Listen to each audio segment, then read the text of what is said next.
വീണ്ടും പാർട്ടി പരിപാടികൾ സജീവമാവുകയാണോ? DCCന്റെ ഒരു ഔദ്യോഗിക പരിപാടി അല്ല, ഉമ്മൻചാണ്ടിയുടെ അനുസ്മരണമാണ്.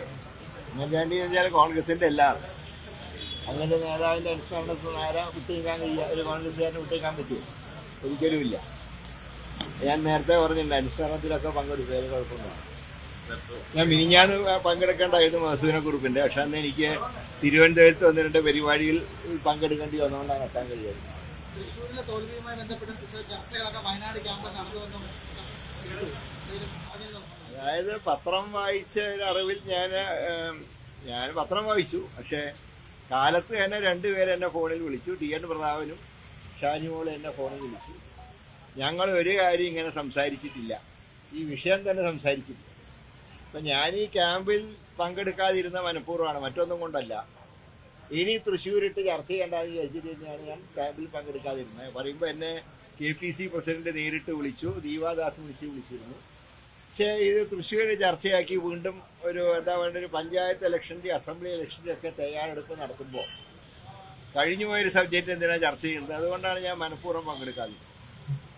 അപ്പോൾ ഇന്നലത്തെ ചർച്ചയിൽ ഇങ്ങനെ പരാമർശം ഉണ്ടായില്ല എന്നാണ് 2 പേരും പറഞ്ഞത്. പിന്നെ എങ്ങനെയെങ്കിലും വാർത്ത വന്നു എനിക്കറിയില്ല. ഇനി ആർക്കെങ്കിലും എന്നെ പുറത്താക്കണമെന്ന് ആഗ്രഹമുണ്ടെങ്കിൽ ഒരു കാര്യം ഞാൻ തർപ്പിച്ചു പറയാം. മുരളീധരൻ ഏതെങ്കിലും രാഷ്ട്രീയ പാർട്ടി, കോൺഗ്രസ് വിട്ട ഏതെങ്കിലും രാഷ്ട്രീയ പാർട്ടിയിൽ ചേർന്ന് വന്ന് നിങ്ങൾക്ക് ഒരിക്കലും റിപ്പോർട്ട് ചെയ്യേണ്ടി വരും. പാർട്ടിയിൽ നിന്ന് എന്നെ പുറത്താക്കിയാൽ പോലും ഞാൻ പാർട്ടി വിടില്ല.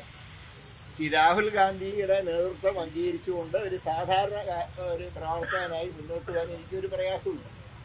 അതുകൊണ്ട് കോൺഗ്രസ് പാർട്ടി വിട്ട് ഒരു കളിക്ക് ഞാനില്ല. പുറത്താക്കിയാൽ പോലും പാർട്ടിയിൽ ഞാൻ പോയി. ആ കാര്യം 105% ഉറപ്പാണ്. കരുണാകരന് ഞാനായിട്ടിരിക്കുന്നത് എനിക്ക് ചീത്തപ്പേരുണ്ടാക്കില്ല. മരിച്ചുപോയ കരുണാകരൻ ഏതായാലും കുടുംബത്തിലെ ആ പേരുണ്ടാക്കി ഞാൻ ആ വഴിയിലേക്ക് പോകില്ല. ആ കാര്യം 105% ഉറപ്പാണ്.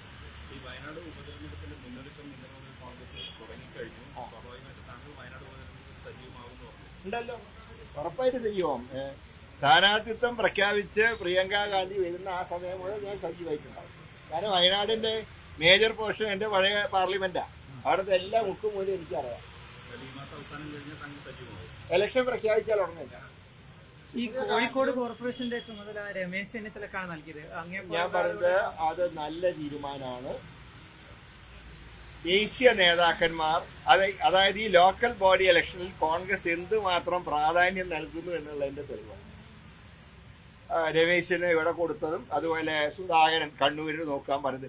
ഇതാണ് ശരിക്കും വേണ്ട ഒരു പാറ്റേൺ എന്ന് പറയും. ഞാൻ എപ്പോഴും പറയാറുണ്ട്, ഓടി നടന്ന് പ്രസംഗിച്ചാലൊന്നും പാർട്ടി സ്ഥാനാർത്ഥികൾ ജയിക്കും.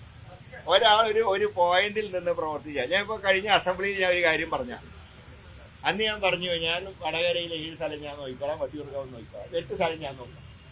അങ്ങനെ വരുമ്പോൾ നേരെ മറിച്ച് കാസർഗോഡ് മുതൽ തിരുവനന്തപുരം വരെ പ്രസംഗിച്ചാൽ സ്ഥാനാർത്ഥികൾ ജയിക്കില്ല. നമ്മൾ നിന്ന് അതിനു വേണ്ടി പ്രവർത്തിക്കണം. അപ്പോൾ ഇന്നലെ എടുത്തതിൽ ഏറ്റവും സ്വാധാരണമായിട്ടുള്ള തീരുമാനമാണ്. രമേശ് ചെന്നിത്തല ഒരു പ്രത്യേക പ്രദേശക്കാരനായിട്ട് കൂട്ടരുത്. അദ്ദേഹം ദേശീയ നേതാവാണ്. കോഴിക്കോട് കോർപ്പറേഷൻ കഴിഞ്ഞ എത്രയോ വർഷങ്ങളായിട്ട് LDF ഭരിക്കുകയാണ്. അത് പിടിച്ചെടുക്കാൻ ഒരു നേതൃത്വം അത്യാവശ്യമാണ്. തിരുവനന്തപുരത്ത് വിഷ്ണുനാഥിനെയാണ് വെച്ചുള്ള ഞാൻ സഹായിച്ചു കൊടുക്കാം. കാരണം എനിക്ക് വോട്ടുള്ള സ്ഥലമാണ്. വട്ടിയൂർക്കാവ് ഉൾപ്പെടെ 24 കോർപ്പറേഷൻ വാർഡ് വട്ടിയൂർക്കാവ്. തിരുവനന്തപുരത്ത് ഏറ്റവും നല്ല തീരുമാനമാണ് പുറത്തുനിന്ന് ഒരാളെ വയ്ക്കുന്നത്. കാരണം അകത്തുള്ളവരൊക്കെ കോൺട്രവേഴ്സ്യലായതുകൊണ്ട് പുറത്തുനിന്ന് ഒരാൾ വരുന്നത് നല്ലതാണ്. ഞാനും പറഞ്ഞിട്ട് ഞാനും സഹായിച്ചു കൊടുക്കും. അങ്ങ് തിരുവനന്തപുരത്ത് സജീവമാണ്. ഉണ്ട് തിരുവനന്തപുരത്ത്. വോട്ടറാണല്ലോ ഞാൻ. തിരുവനന്തപുരം DCC പ്രസിഡന്റിനെതിരെ ഇപ്പൊ പോസ്റ്റർ വന്നിട്ടുണ്ട്, മാരാർജി ഭവനിലേക്ക് ഓഫീസ് മാറ്റണം എന്നുള്ളതിന്. അതൊക്കെ ഞാൻ പറയാം. ഈ ചില ശക്തികൾ ഇരുട്ടത്ത് പ്രവർത്തിക്കുന്നവരുണ്ട്.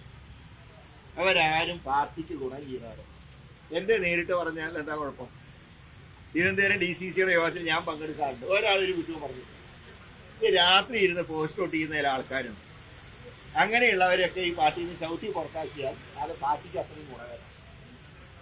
അതൊക്കെ അന്വേഷിച്ച് കണ്ടുപിടിക്കേണ്ടതാണ്. അതാണ് ഈ ഇരുട്ടത്ത് ഒട്ടിക്കൽ പരിപാടി. അത് ആര് ചെയ്താലും ശരിയാണ്. അല്ല, ഇന്നലെ T സിദ്ദിഖിനെതിരെ കൊണ്ട് ഒരു റേപ്പ് കേസ് പ്രതിയെ സഹായിച്ചു എന്നൊരു ആരോപണം ഒരു പെൺകുട്ടി ഉന്നയിച്ചിട്ടുണ്ടായിരുന്നു. അതിൽ എന്താണ് പറഞ്ഞത്?